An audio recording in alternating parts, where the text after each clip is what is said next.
So we will start our video in just one moment. Perfect. Okay.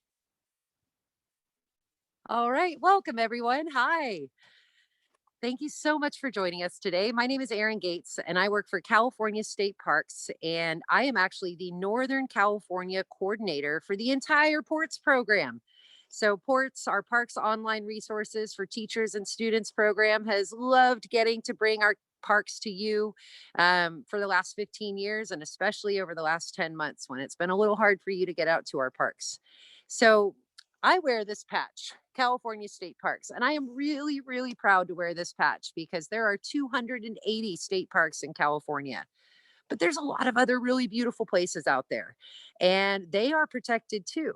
And they're not just in California. So we have sister agencies. We have places or organizations that are like California State Parks that are doing the same thing California State Parks is doing, but they're doing it everywhere else. And that is who I get to partner with on this broadcast today. So I'm going to turn the camera around.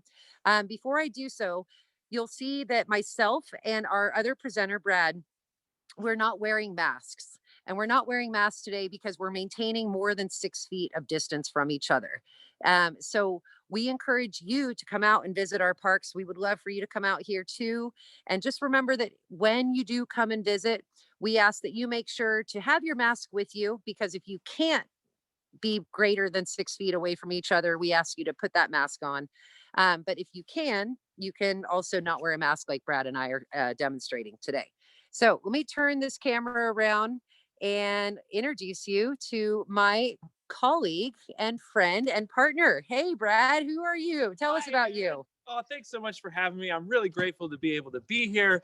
My name is Brad Maggetti. I'm a park ranger, and my patch is a little bit different than Erin's. I wear the patch of the National Park Service. One thing I have in common with Erin is I'm really proud to wear this patch as well. I'm part of the National Park Service, and there are 423 national parks all across the country. Specifically, I work here at Redwood National Park, which is part of Redwood National and State Parks. And we are coming to you live this afternoon from a place called Howland Hill Outdoor School. We're on Tolowa ancestral land here, and we want to make sure that we include everybody in our community to talk about the power of partnerships and how when there are really complex problems that seem really insurmountable and really hard to deal with on your own, the best thing that you can do is form a team with the person around you, with all of the people around you. When you form a team, things that seem really difficult can be a lot easier. So I'm really grateful to be here to be part of the team with you, Erin. Well said, Brad. And I'm going to flip the camera back around. So all of you have tuned in to us today to learn about the power of partnerships, the power of partnerships between redwoods and climate change. But also, we're going to be talking about the power of partnerships between our two organizations, between National Park Service and California State Parks. Because as Brad mentioned, we're standing right here in Redwood National and State Parks. And we're going to talk a little bit more about that later. But this is a really unique partnership where you have these two organizations that have come together to help work towards a common cause, something they both believe in, and something that they believe in because they know it benefits all of us. So if we're going to talk about redwoods and climate change and partnerships, we got to start with some basics. And what we have to start with is really getting into some of the background behind climate change itself, because climate change is complicated. And we're going to have to learn how climate change and redwoods, how they intersect, where do they link? So in order to help us get a better idea of climate change, I'm going to send it back to you, Brad, and take us away and tell us a little bit more about this scientific phenomenon. Sure. Thanks a lot, Erin. Yeah, I think the first most basic thing about climate change is that it has to do with everyone who lives on this planet. It's a global phenomenon. And because we all live on the same planet, we share the same resources, and we even breathe the same air from the same atmosphere. So let's everybody all together right now, wherever you are, take a deep breath in and let it out. No matter where you are right now, when you breathed in, your body used some of the oxygen that it gathered from the atmosphere. And then when you breathe back out, your body released carbon dioxide as a waste product. Now, the atmosphere surrounds the entire Earth, and it sort of acts like a blanket. What the atmosphere helps do is it contains the energy that comes to the Earth from the sun. You see me okay? Yeah, so we've got that graphic up for you now. Oh, cool. That's awesome. Thanks. I'm really grateful. So you see in the graphic that the energy from the sun comes through space. It hits the planet Earth and warms it up a little bit, and then it bounces back up. And as it comes through the atmosphere, it hits all the different kinds of molecules that make up the Earth's atmosphere. And those molecules trap some of the heat and help to maintain the Earth's warmth. Now, the different molecules that are in the atmosphere, depending on how many of each different kind that there are, they can affect all of the different weather patterns. They can affect ocean currents. And of course, weather patterns over time is what we call climate. So if some of the different ratios, or if some of the different compositions of all of these different gases in the atmosphere change, then that can change the climate. And since the atmosphere is global, it can change the climate globally. Thanks. I wasn't sure if I was on or not. Thank you, Erin. Okay, great. So how do the different proportions of gases in the atmosphere change? Well, there's a few different kinds. There's, of course, oxygen and carbon dioxide, which we breathe in and out. There's also nitrogen and a whole bunch of other trace gases. But perhaps the most important one when talking about climate is carbon dioxide. I know that sounds like a bit of a complicated word, but we can actually break it down into its two parts. So carbon is an element that I'm made up of, and Erin has carbon in her. All of you have carbon in. There's carbon in the tree behind me here. There's carbon in all of the dead plants that are laying on the ground all around us as well. And then oxygen, of course, is the dioxide part of carbon dioxide. So if you want to pull that second picture up, we can see what carbon dioxide looks like. Well, and can you tell me I have a feeling that means something. Dioxide. What does the di in dioxide mean? That's a great question with a simple answer. It means two. So as you can see in the picture here that I think is up, so you see there's one bigger sphere kind of in the middle. That's the carbon. And then there are two smaller spheres on either side of it. Those are the two oxygens. And this is a representation of what carbon dioxide looks like. Now, we can make ourselves into a model of carbon dioxide pretty easily. If you bring that graphic back down, and let's have everybody stand up, wherever you are, stand up, give yourself some space. And now we're going to turn ourselves into a carbon dioxide molecule. So our bodies are going to be that carbon that was in the middle, okay? So that means we have an oxygen on either end. So let's turn our hands into the oxygen molecules. Turn them into fists and put them straight out like that. Now, when the energy from the sun comes down through space, it hits the Earth and bounces back up through the atmosphere. Now, carbon dioxide is really special. So when that energy hits carbon dioxide, it makes every carbon dioxide molecule vibrate like this. So vibrate your carbon dioxide molecules. And all these carbon dioxide molecules are vibrating as they move around in the atmosphere. And when the carbon dioxide molecules vibrate, they release energy back into the atmosphere. So you can all sit back down, take a breath. We've just discovered how carbon dioxide impacts the climate, because carbon dioxide molecules vibrate when the sun's energy hits them and they release heat back into the atmosphere. If you have more carbon dioxide in the atmosphere, there's going to be more energy in the system, and that's going to impact just about everything. It's going to impact weather patterns. It's going to impact the intensity of different storms. It can even impact how high the sea level is. And indeed, we're seeing the sea level is rising lately. So the current climate change that we're seeing really has to do with an increase in carbon dioxide in the atmosphere. And you might ask yourself, well, if there can be more carbon dioxide put into the atmosphere, are there any ways that carbon dioxide can come back out of the atmosphere? And if you do ask yourself that question, it's great, because we have another graphic that Erin's pulling up right now. And this will show us something called the carbon cycle. Now, you may have heard of the water cycle before.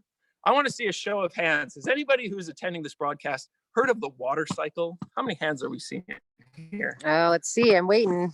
We've got some hands coming up. Lots of our attendees have heard about the water cycle. Yeah, it's a pretty commonly known and understood thing. So everybody can put their hands down. And now I want to see how many people have heard of this graphic, the carbon cycle. All right, hands back up if you've heard of the carbon cycle. Are there as many as the water cycle? Not as many, but there's still some hands raising. It's great to see it. That's awesome. So we can go through this graphic really simply. So you see, carbon can either be in the atmosphere in the form of carbon dioxide, or it can be stored outside of the atmosphere in a number of different ways. So you can kind of see that as rocks weather, they can store carbon in the ground.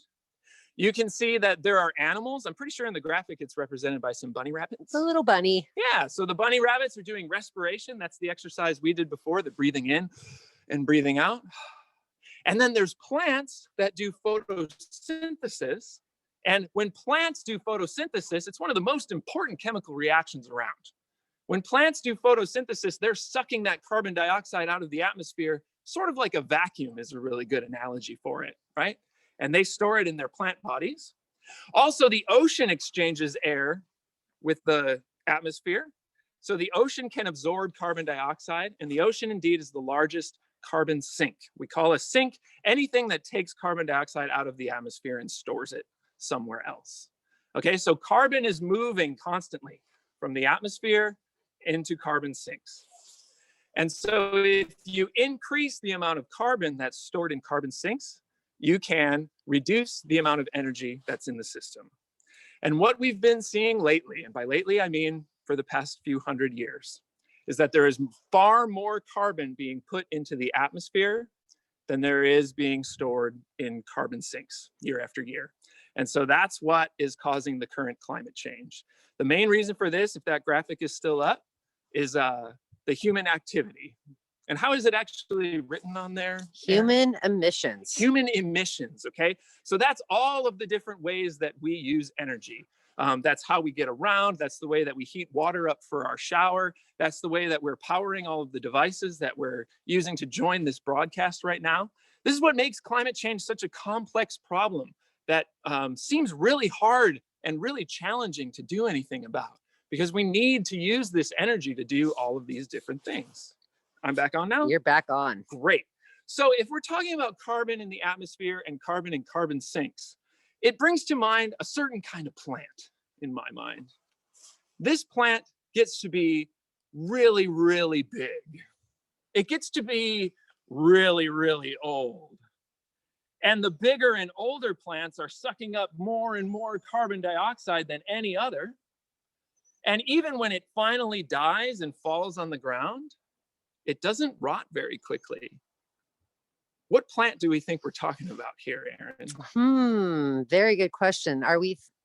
Could it maybe be the tallest living species in the entire world, the tallest thing on this planet?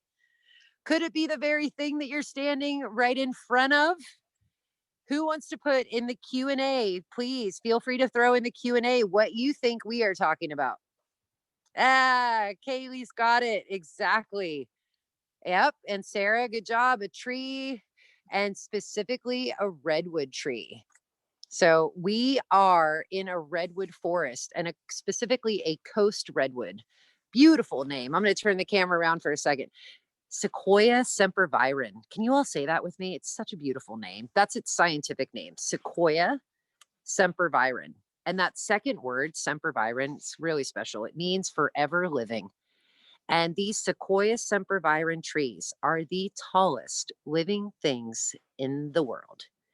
So we're going to go back to his analogy about the vacuum real quick, and then I'm going to send it back to Brad. So we have all these different ways that are sucking carbon out of the atmosphere, and they are stored in things like that he referred to as carbon sinks.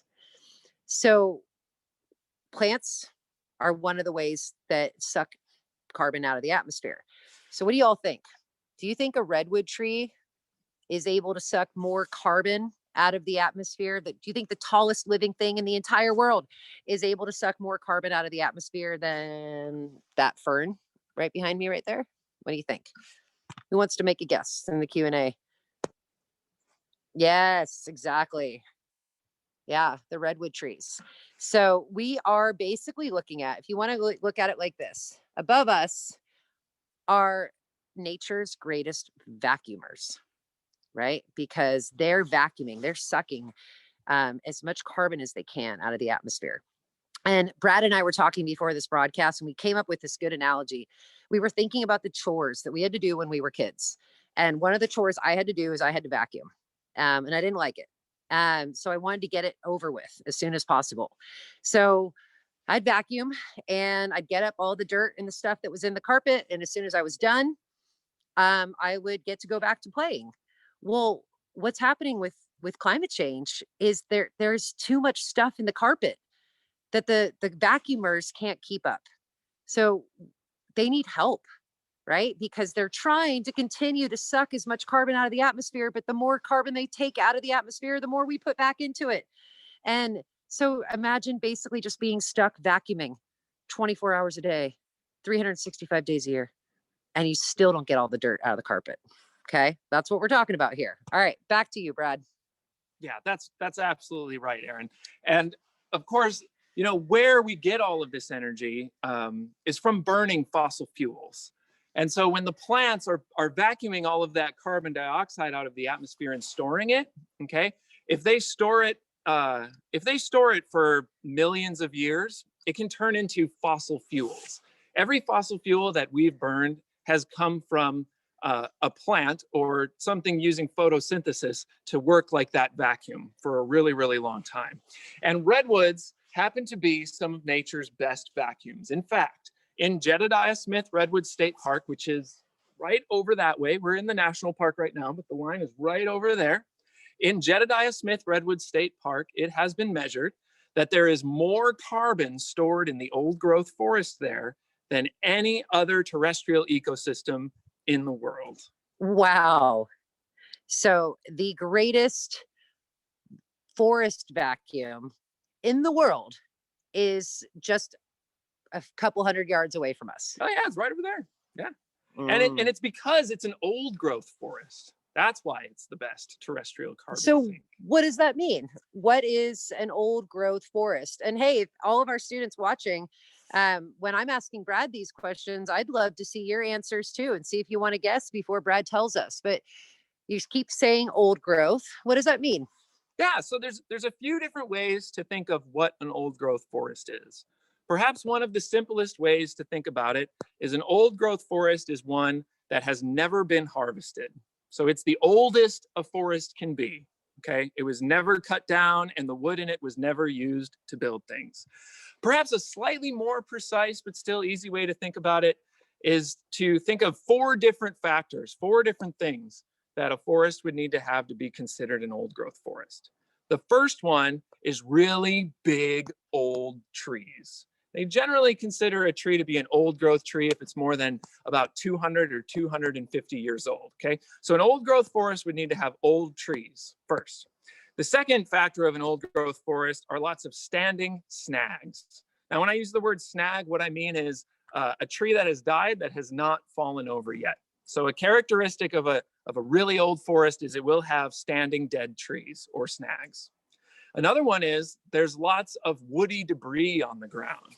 And maybe we can move the camera a little bit because there is Yeah. some woody debris on the ground around here. And over there, there's some big old redwood logs that are really slowly but surely rotting. Redwood logs can lay on the ground for hundreds of years. It's one of the things that makes them a good carbon sink. So that one is storing all that carbon right there, and it rots very slowly. Then the fourth factor of an old growth forest is that it has a layered canopy. What that means is the tops of the trees exist at different layers. And that's because it's a multi-aged forest. So some of the trees are young, some of the trees are slightly older, and some of the trees are the absolute oldest. Okay, so that's what an old growth forest is. So based on, and this is going to be a question for all of you students, based on the characteristics of an old growth forest, um, being all of the factors Brad just mentioned, and also talking about the fact that they have never been harvested. That's a clue. What kind of forest do you think we are in? Are we in an old growth redwood forest right now? And I'm going to help you out here. Brad's going to duck, and that's going to give you a big hint. So let's see some guesses coming in. With that hint in mind, are we in an old growth redwood forest right now? Let's see. Trying to get to the answers, Brad. So many stuff coming in.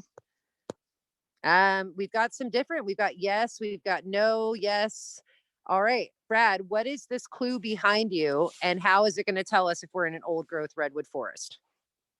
I think one of the main clues, if a forest is harvested, there are tree stumps left behind. And this behind me here, can you still see it here? Oh yeah. This here is a stump from an old growth tree. The land in this part of the national park, that's Howland Hill Outdoor School, was harvested at least one time. And all around here, you find these massive stumps because, again, redwood trees are special. They don't rot very quickly. So they leave their huge stumps are still behind from these old logging operations, right? And then you also see there are some smaller trees that have grown out of the stump. So there's actually, let's see, 1, 2, 3, 4, 5, 6, 7, 8, and then a whole bunch of really small ones, 9, 10, 11, 12, maybe about 20 trees growing where there used to be only one. So if an old growth forest is harvested and then it grows back again for a second time, we call that a second growth forest. And that's the type of forest that we're in right now. Indeed, just about half of the land that's Redwood National and State Parks, a little more than half, is second growth forest, okay? And in a second growth forest, one of the main differences is how many trees there are in one area, right? I'm following you. You're following this? Okay. So in an old growth forest, there may be something like 40 trees in 1 acre, 40 really big trees that are nice and spaced out from one another. But because of different logging practices over time, in a second growth forest, there are way more smaller trees growing really, really, really close together. And that changes the way that they grow. I brought a little tree cookie here that I can show you. So can you see the rings inside this tree? Yeah, You they can see look that okay? really they look far apart in the like the center, and then they look way closer together towards the outside. Exactly. So everybody knows, well, not everybody, most people know that you can use the rings to count how old a tree is, but you can also look at the rings to see the conditions that it grew in. So just like Erin was saying, you see the spaced out rings in the beginning of the tree's life. This tells you that this tree started growing in full sunlight. So this is one of the first trees to grow back in a second growth forest after it was harvested. And then as the rings get closer and closer together, that tells you that there were lots of other trees all around it that made it grow that much slower. So another main difference between a second growth forest and an old growth forest is that the amount of carbon that it can vacuum up from the atmosphere is a lot different. An old growth tree, like the one that made this stump behind me here, can store a lot more carbon than a tree in a second growth forest. So if we know old growth trees can store a lot more carbon and they've got a lot more space to grow. I'm going to turn the camera around for a second. And one of the things I was thinking about with the difference between like an old growth and a second growth forest was a city, right? Run with me here. So I grew up in a city, and in the city I grew up in, there were a lot of buildings, there were a lot of people, and there was not a lot of place for me to roam, to run around. But I had cousins and friends that lived in the country. They lived in places where there weren't a lot of buildings, there weren't a lot of people, and they had a lot more space to roam. And the reason I'm bringing up this analogy is because it's not just the trees that are affected in a forest, right? A forest is a collection of different species. So in an old growth forest, the trees benefit because they have more space to roam and grow, and they don't have to compete for resources, but the animals probably benefit too. And so in a second growth forest, and I'll give you an example behind me, you can kind of see this is exactly what Brad was talking about. These trees are all around the same height, and they're kind of competing for space. They're competing. And so if they're competing for space, then the animals inside of them are probably competing for space and for resources as well. So it's one of the ways of explaining how an old growth forest just tends to be a healthier forest than a second growth forest. That's right. And when you think of this specifically in terms of climate change and climate or carbon sinks, An old growth forest is a much better carbon sink than a second growth forest. So if we approach this multifaceted and impossible seeming set of problems that is human caused global climate change, anything we can do to create more carbon sinks is going to be a good idea. And with redwood forests, it seems like a really big and insurmountable problem. In fact, sometimes it can feel a little hopeless when you face the fact that over 95% of the old growth forests that used to exist were harvested at one point or another and are now second growth forests. There's only about 5% of old growth left. Over half of that is here in Redwood National and State Parks. But still, what do we do with the 95% of forests that are second growth? It's a big problem. It's something that I think would be best solved if we were part of a team.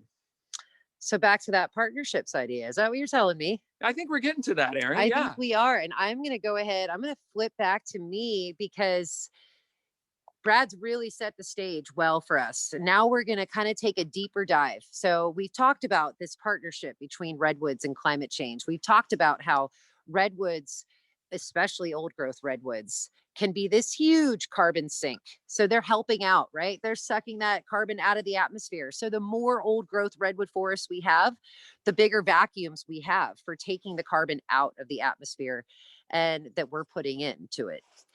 So we need more old growth redwood forest, but what happened to the 95%? Why is it gone? And how is that part of the story? Because it is a big part of the story. So here we are in California, and coast redwood trees live in a very small territory, meaning they don't grow everywhere naturally. They really only live or grow along the coast from about a little bit south of San Francisco to a little bit north of the Oregon border. Very small range. Well, about 150 years ago, maybe a little bit more, a big thing happened in California that caused the greatest mass migration ever to be seen in the world. Anyone know what I'm talking about? What happened a little over 150 years ago that caused thousands and thousands of people to run out to California because they really wanted to find something and it was sparkly? Any guesses? Let's see. I'm going through our Q&A. We got a lot of guesses coming in. Well, if any of you guessed gold, you're right. So all of these people started moving to California. They're looking for gold. They want to make it rich. But did most people get rich during the gold rush? No. So they had to, once they realized they weren't going to get rich during the gold rush, they were like, I got to find another way to make some money. And some people started to find these towering giants. They started to find these tallest things in the entire world growing right up here on the northern part of the California coastline. And they started coming up here and cutting them down because these trees had a lot of value, monetary value. They said that one old growth redwood tree could help make about 4 or 5 homes, give enough wood to make a home, but not just one, 4. So a lot of people were coming here and they were cutting down these trees, these old growth trees, and they were cutting them down quickly.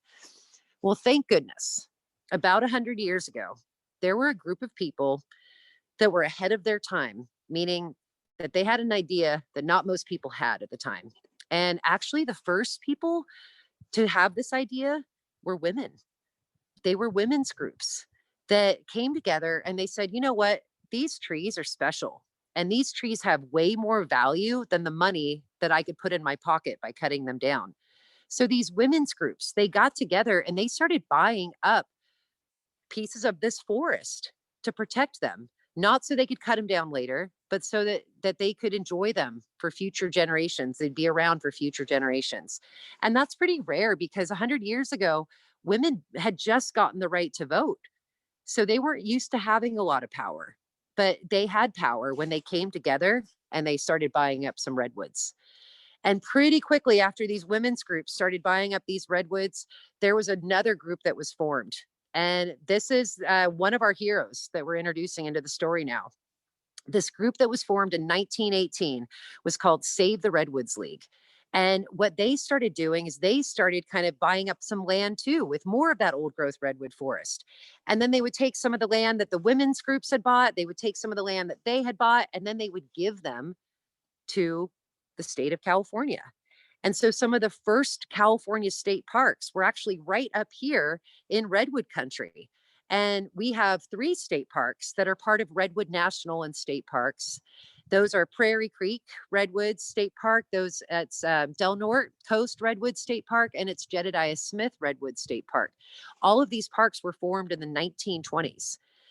So they started buying up this land to protect it because they knew that these trees had some value.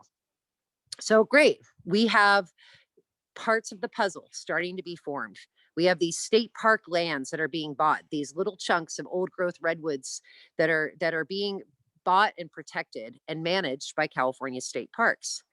Well, then in 1968, the National Park Service came in and they said, "Oh, we're going to help protect some of these redwoods too." So they started buying up some land. And then they started buying even more land in 1978. So you had Redwood National Park Service or national parks, and then you had California state parks. And we both were on the same mission. We were both doing the same thing. We were protecting redwood forest, old growth redwood forest, and some second growth redwood forest because we knew they had value. But we were all part of the same puzzle, but our puzzle pieces weren't fitting together. So then there was a really good idea. And in 1994, it was decided, hey, rather than us do the same thing, but do it separately, why don't we try to do the same thing, but do it together and see if we're able to be more effective at what we're trying to do, which is ultimately to protect this amazing place, this amazing ecosystem, not just for the health of the forest, not just for the health of the climate, not just for the health of all of the other animals and plants that benefit from a healthy forest, but also for the benefit of you and for the benefit of me, because these are pretty amazing places to come to visit. They're places that are fun to play in, but they're also places that are fun to learn about. And they're places that are pretty inspirational. I got to tell you, looking up into the canopy of that tree, the tallest tree in the world, can make you feel pretty small and make you realize how significant something like that is. So in 1994, all of a sudden this partnership is born. It's Redwood National and State Parks. And collectively, we now are helping to protect over 130,000 acres of redwood forest. And about 70% or about 70,000 acres is old growth. So it's the healthy kind. But that means there's 60% or 60,000 acres that are second growth.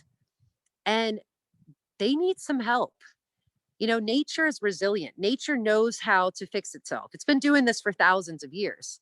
But when it comes to second growth forest that are so densely growing like this, how do you make that forest turn into a healthy old growth forest? Does it just happen naturally? And the answer is no. So, flash forward, here we are. And in 2018, we had Redwood National and State Parks. We had Brad's agency and we had my agency, and we were both working together trying to do great things, but we realized we need some help because knowing how to ask for help is also a really big part of the solution. And so in come that hero again, that same hero from 100 years ago. In comes Save the Redwoods League. And all of a sudden now we have Save the Redwoods League, Redwood National Park, California State Parks, and a project called Redwoods Rising. And what Redwoods Rising is all about is it's all about trying to restore the second growth forest of today into the old growth forest of the future. And so we're only about 2 years into this project, but what we're doing is we're working together, right? We're collaborating, we're partnering, we're recognizing each other's strengths. And we are going into these forests and we're thinning a little bit of the forest so that some of these trees don't have to fight so hard for the sunlight. We're thinning these forests so that the animals don't have to compete for so many resources. We're also restoring the watersheds of these forests, right? Because all this rain that falls down here, we're a temperate rainforest. All this rain falling down, it's got to go somewhere. And there were a lot of logging roads. So all of that rain hits the mud, and then the mud goes into the streams, and then that affects the salmon. So here we are, we're talking about redwoods, but even salmon are affected. So this amazing project called Redwoods Rising is a perfect example of the power of partnerships now between three organizations that are coming together to to to empower each other's missions, because we all want the same thing. And it's this very beautiful partnership, and looping it all the way back around. Brad, I'm going to flip it and I'm going to ask you, by restoring the second growth forest of today and turning those into the old growth forest of the future, how is that helping us in climate change? Well, remember that the old growth forest that we have right now is the greatest sink for carbon on the land. It's the greatest Vacuum. terrestrial carbon sink, right? Or vacuum. That's the right way to think about it. Exactly. So the more old growth forests we have, the more carbon we're able to store and keep out of the atmosphere, right? Which would kind of go against the climate change that people have been causing for the past couple of 100 years. It's sort of like a 300 or more year plan, right? The work that all of these people on this great team of Save the Redwoods League, California State Parks, and Redwood National Park, the work of all these people that they're doing today, they're not going to be around to see the results of this. We're really doing this for people of the future. It's a type of thing on a scale that hasn't ever really been tried before. And for me, it's been such a great thing to learn about and be a part of. We really are creating old growth forests of the future, and they're starting by doing so to connect the old growth forests that were preserved by Save the Redwoods League. We can use those old growth forests as a model. We know what they can do. We know what they should look like. And using that model, we can apply it to the second growth forests in order to turn them into old growth forests again. So, for all of our students that are on this call, and we had people raise their hand, it sounds like most people are from California, people are from potentially outside of the state of California. And we've been talking about the solution, one of the climate protectors out there, which are these mighty redwoods, these beautiful, amazing trees that all of you are welcome to come see. We would love for you to come visit these parks, and be wowed by them as much as we get to be. But you can be a climate protector too. And I'm looking at you, Brad. How you tell me maybe some of the ways that you think these students could be a climate protector where they are, regardless of how close they are to the redwoods. And then maybe we'll flip it over and I'll get some ideas too. Sure, thanks. Yeah. Yeah, it's a very complicated problem. And I think the first thing, and perhaps the most important thing that everyone can do, is learn as much as they can about it and share what you've learned with the people around you. Remember, when there's a problem that's really complex and hard to solve, it becomes easier when you're part of a team. So join the team, learn as much as you can, and share it with the people around you. I'd say other kinds of things that you can do as an individual are finding those small ways that you can reduce the amount of energy that you're using. And Erin, in talking to you before, I think that was kind of where you were going to go with that. So I can turn it back over Yeah. to you. Yeah, I love that, Brad. And he said it so perfectly. You all now know. And you maybe already knew a lot about this information before you tuned in today, but you are now empowered, right? You are energizing like that molecule. You are empowered with information about climate change and about sinks, right? So if this is a gigantic sink for carbon, and the ocean is a gigantic sink for carbon, and wetlands are a gigantic sink for carbon, right? They're places that store carbon naturally. Then maybe you can just do your part by helping to protect the sinks, right? So if you can find ways to help protect the forest, it doesn't have to be a redwood forest. You might have a forest nearby in your backyard. How can you protect the forest? You're just a kid. Oh, no way. You can protect that forest. You can go out into that forest. You can do simple things like picking up trash. How do you protect the ocean, the biggest thing on this planet? How do you protect that? You know, how do you protect that? And I think we all know how to protect that. We've been hearing a lot about plastics, right? Now, plastics and carbon may not directly link up, but if the ocean is a carbon sink and we need that to stay healthy so it can keep doing its job, then we need to help it stay healthy. And whatever we can do to help the ocean stay healthy, to help our wetlands stay healthy, there's all of us get to be a part of the solution. And it starts right in our front yard.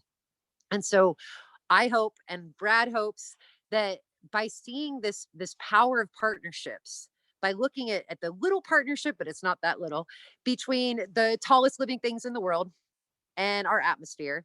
And then by looking at this partnership between two governmental organizations and a nonprofit organization, Save the Redwoods League, that you've seen the power that partnerships can play in a solution that is a benefit for everybody. And maybe that'll inspire you to find your own solutions, your own partnerships that you can build at home. Because I know that we're pretty proud of being part of a solution here at Redwood National and State Parks. So thank you all very much for joining us today. We really appreciate you connecting with Ports and our home learning programs. We hope you'll connect with even more home learning programs in the future. Visit our website, www.ports-ca.us, to find out when our next broadcasts are. And if you do get to come out to the parks, which we encourage you to do, please come marvel at these beautiful places that have been protected for you, but also please remember to stay safe, right? So wear that mask if you can't maintain 6 feet of distance, and bring that hand sanitizer and wash those hands and do all those things so that we all can stay safe. Any last words, Brad? I'll flip the camera to you.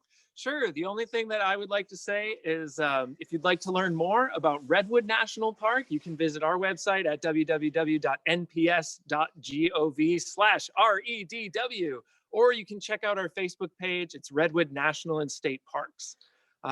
Please check there too. When we are invited for these home learning programs, we get really excited, and you'll see it in the events part of our Facebook page. So thanks very much for having me, Erin. I really had a great time sharing all of this with everyone. You're Thank a you. great partner, Brad. Likewise. All right. Bye, everyone. Thank you for joining.